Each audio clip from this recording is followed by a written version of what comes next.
140 करोड़ देशवासियों की चिंता कि वहां हिंदू, वहां के अल्पसंख्यक, उस समुदाय की सुरक्षा सुनिश्चित हो, पड़ोसी देश के नाते चिंता होना, मैं इसको समझ सकता हूं।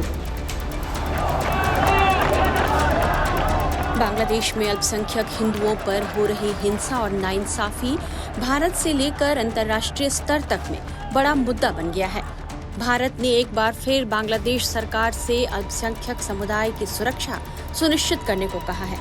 देश के 78वें स्वतंत्रता दिवस के मौके पर लाल किले की प्राचीर से पीएम मोदी ने बांग्लादेश में हिंदुओं के हालात पर चिंता जताई और उनका गुस्सा फूट पड़ा। बांग्लादेश में हिंदुओं पर हो रही हिंसा को लेकर पीएम मोदी ने क्या कहा है, आइए आपको सुनाते हैं। बांग्लादेश में जो कुछ भी हुआ है उसको लेकर पड़ोसी देश के नाते चिंता होना, मैं इसको समझ सकता हूं। मैं आशा करता हूं कि वहां पर हालात जल्द ही सामान्य होंगे। खास करके 140 करोड़ देशवासियों की चिंता कि वहां हिंदू, वहां के अल्पसंख्यक, उस समुदाय की सुरक्षा सुनिश्चित हो। भारत हमेशा चाहता है कि हमारे पड़ोसी देश सुख और शांति के मार्ग पर चले। शांति के प्रति हमारा कमिटमेंट है, हमारे संस्कार है। हम आने वाले दिनों में बांग्लादेश की विकास यात्रा में हमेशा हमारा शुभचिंतन ही रहेगा, क्योंकि हम मानव जाति की भलाई सोचने वाले लोग हैं। इससे पहले भी पीएम मोदी बांग्लादेश में हिंदुओं पर हो रही हिंसा को लेकर अपनी चिंता बांग्लादेश के सामने जाहिर कर चुके हैं।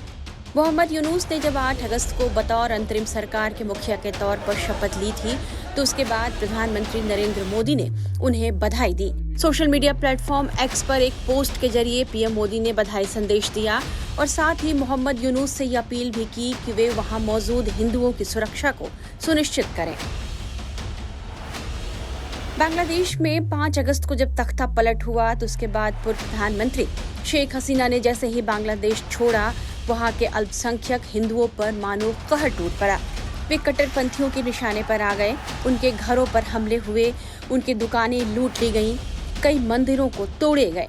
मीडिया रिपोर्ट्स के मुताबिक 5 अगस्त से हुई हिंसा में करीब 52 जिलों में 205 हिंदू विरोधी घटनाएं देखने को मिली।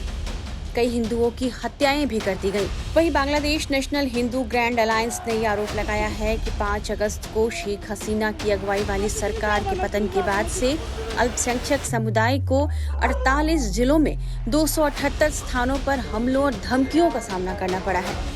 हालात इतने बिगड़े कि हिंदुओं को अपनी सुरक्षा के लिए सड़कों पर उतरना पड़ा। राजधानी ढाका से लेकर कई शहरों में हिंदुओं ने अपनी सुरक्षा को लेकर प्रदर्शन किया। 13 अगस्त को भी ऐसा ही एक प्रदर्शन हुआ और वे सेना से भी टकराने से नहीं डरे। हिंदुओं का यह गुस्सा और आक्रोश देखने के बाद और अंतर्राष्ट्रीय स्तर पर बढ़ रहे दबाव को महसूस करने के बाद मोहम्मद यूनुस 13 अगस्त को ढाका के ढाकेश्वरी मंदिर पहुंचे और वहां उन्होंने हिंदू समुदाय के लोगों से बात की। हिंदू समुदाय के लोगों को उन्होंने भरोसा दिया है कि उनकी सुरक्षा सुनिश्चित की जाएगी। हिंदू मंदिरों और हिंदुओं के घरों पर होने वाले हमले को लेकर सरकार ने एक हेल्पलाइन भी बनाया है।